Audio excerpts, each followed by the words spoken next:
Squid Game Season 2 takes us deeper into the psychological abyss of human behavior, where desperation, survival, and morality collide in a deadly game. But beyond the bloodshed and betrayals lies a deeper question.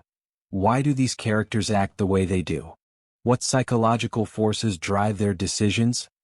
From the burden of survivors' guilt to the manipulation of power, every action has a psychological root. Let's dive in. In Squid Game Season 2, the characters' motivations are deeply rooted in complex psychological phenomena, driving their actions and decisions throughout the series.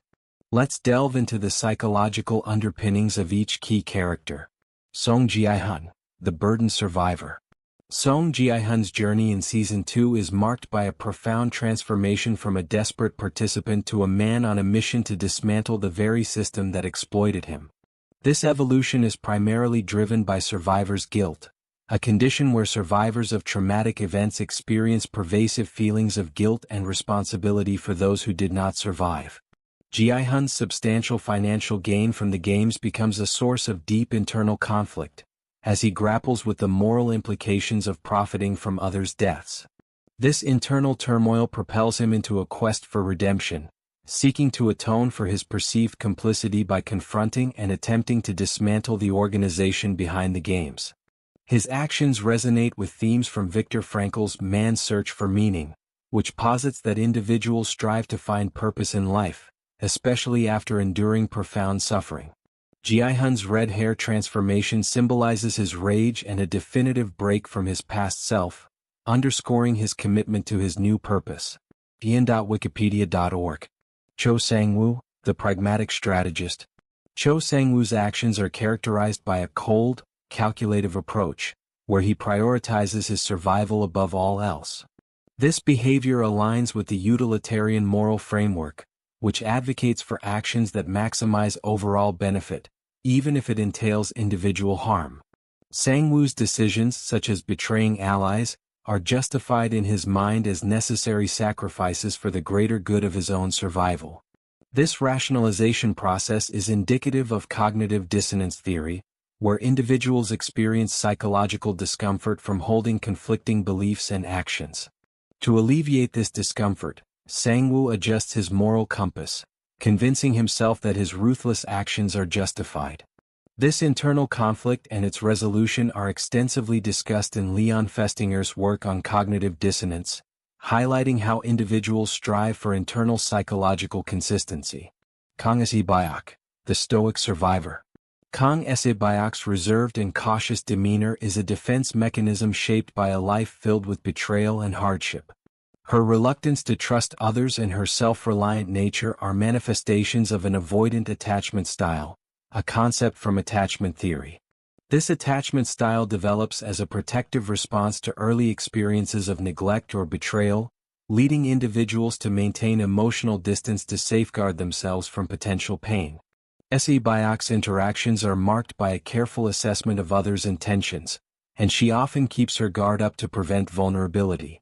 John Bowlby's research on attachment underscores how such early experiences profoundly influence interpersonal relationships and coping mechanisms in adulthood. Hwang Joon-ho, the determined investigator. Police officer Hwang Joon-ho's relentless pursuit of his missing brother leads him to infiltrate the deadly games. His unwavering belief in his brother's involvement exemplifies confirmation bias, a cognitive bias where individuals favor information that confirms their pre-existing beliefs, often disregarding contradictory evidence. Joon-ho's investigative approach is heavily influenced by this bias, as he interprets ambiguous clues as definitive proof of his brother's presence. This tunnel vision can cloud judgment, leading to potential oversight of alternative explanations.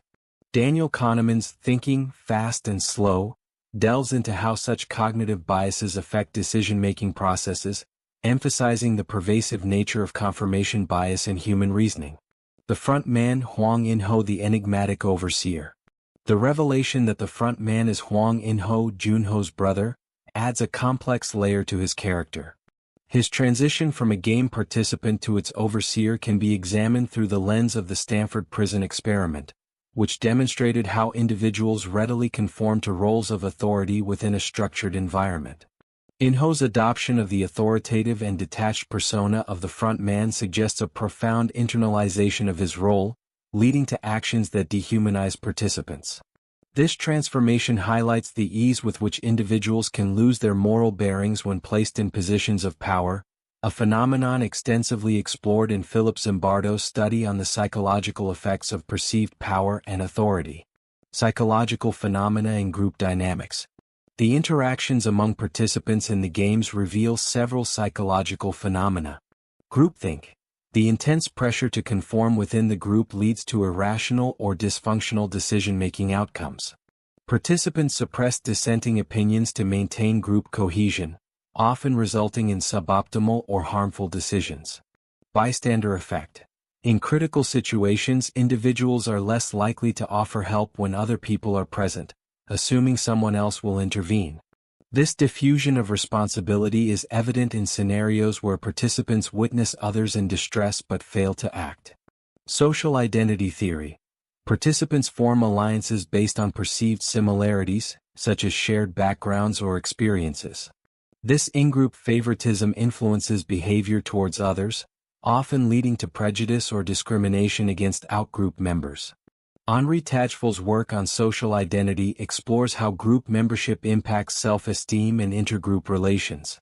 Understanding these psychological underpinnings offers a deeper insight into the characters' motivations and actions in Squid Game Season 2, reflecting the complex interplay between individual psyches and extreme environmental pressures. At its core, Squid Game is not just about survival, it's a psychological experiment in extreme human behavior. Whether it's the moral dilemmas of Seong Gi-hun, the calculated ruthlessness of Cho Sang-woo, or the authoritarian transformation of the front man, each character represents a real psychological phenomenon that governs our decisions, often without us even realizing it. Understanding these psychological patterns doesn't just enhance our experience of the show, it helps us better understand the real-world motivations of people around us and even ourselves. So what do you think? Which character's psychology fascinated you the most? Let us know in the comments below, and don't forget to like and subscribe for more deep psychological breakdowns of your favorite stories. Until next time, stay curious.